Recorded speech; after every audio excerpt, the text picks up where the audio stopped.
बिना आयुर्वेद के स्वास्थ्य का अधिकार केवल एक मिथक है। ये कहना है आचार्य मनीष का, जिन्होंने स्वास्थ्य का अधिकार अभियान की शुरुआत की। हम लोग आज एक अभियान लॉन्च कर रहे हैं जिसका नाम है राइट टू हेल्थ।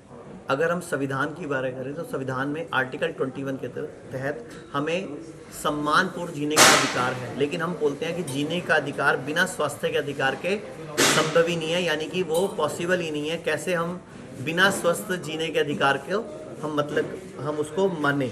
अगर हम WHO की डेफिनेशन की बात करें कि हेल्थ की परिभाषा जो WHO ने दी है कि शारीरिक और मानसिक स्थिति बिल्कुल बेहतर हो तो वो व्यक्ति हेल्दी है, और बीमारी और दुर्बलता की स्थिति ना हो, वो WHO की डेफिनेशन है। तो WHO की डेफिनेशन ही आयुर्वेद की डेफिनेशन से बिल्कुल मैच करती है, क्योंकि आयुर्वेद का जो मुख्य उद्देश्य है या प्रयोजन है स्वस्थस्य स्वास्थ्य रक्षणम आतुरस्य विकार प्रश्नम चा, यानी कि स्वस्थ के स्वास्थ्य की रक्षा करना और रोगी के विकारों को जड़ से दूर करना ही आयुर्वेद का मुख्य उद्देश्य है।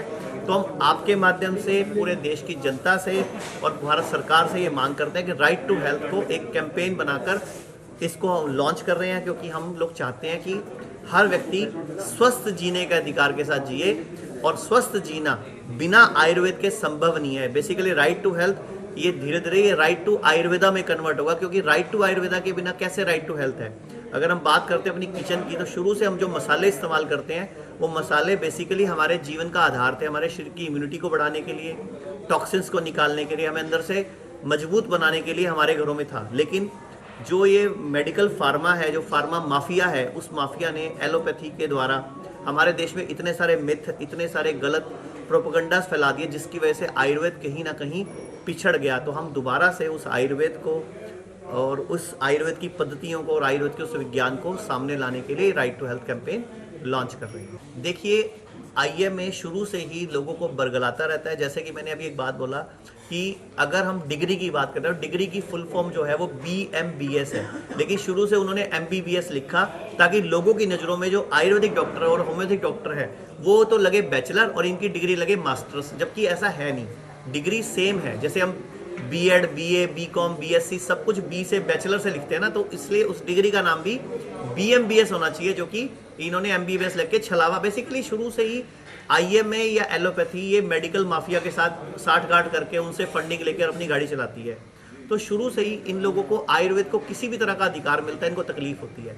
जैसे पीछे मोदी जी ने, हमारी भारत सरकार ने आयुष का काढ़ा बताया या आयुष के कुछ उपाय बताए, संशमनी वटी बताई या गिलोय बताई कि ये कोरोना में काम करते हैं, तब इन लोगों ने IMA ने प्रोटेस्ट करा।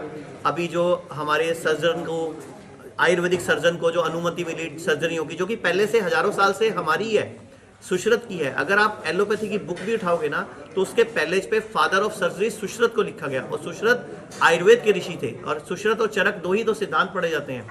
सुश्रुत को फादर ऑफ सर्जरी बोला जाता है और चरक को फादर ऑफ मेडिसिन बोला जाता है। तो उसी चीज को इन लोगों ने अपना बताकर शुरू से ही लोगों के साथ छलावा किया। देखिए, मैं आपको ये बोलना चाहूंगा, भारत आज भी अप्रत्यक्ष रूप से अंग्रेजों का गुलाम है, क्योंकि भारत से अंग्रेज चले गए लेकिन अंग्रेजियत नहीं गई। और इसी का परिणाम आज तक आयुर्वेद के डॉक्टरों को, होम्योपैथिक डॉक्टरों को दोयम दर्जे का, सेकंड ग्रेड का समझा जाता है MBBS के सामने।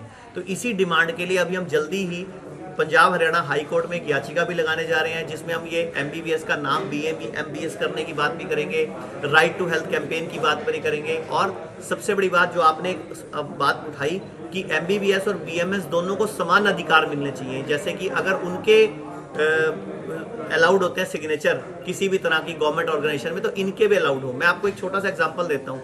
आप किसी IPS IAS के घर जाओ और लेके जाओ कि ये मेरे खेत की हल्दी है, ओरिजिनल है, तो वो बड़े उसको तो एक्सेप्ट कर लेंगे बड़ी खुशी से, और मेरे खेत के संतरे हैं वो एक्सेप्ट कर लेंगे। लेकिन वैसे ऑर्गेनिक के ऊपर पूरा का पूरा एक प्रोपोगंडा है। पहले तो आप अलाउड करते हो सारे के सारे इंसेक्टिसाइड पेस्टिसाइड को, और बाद में फिर ऑर्गेनिक की बातें करते हो। तो पहले इनऑर्गेनिक किया किसने?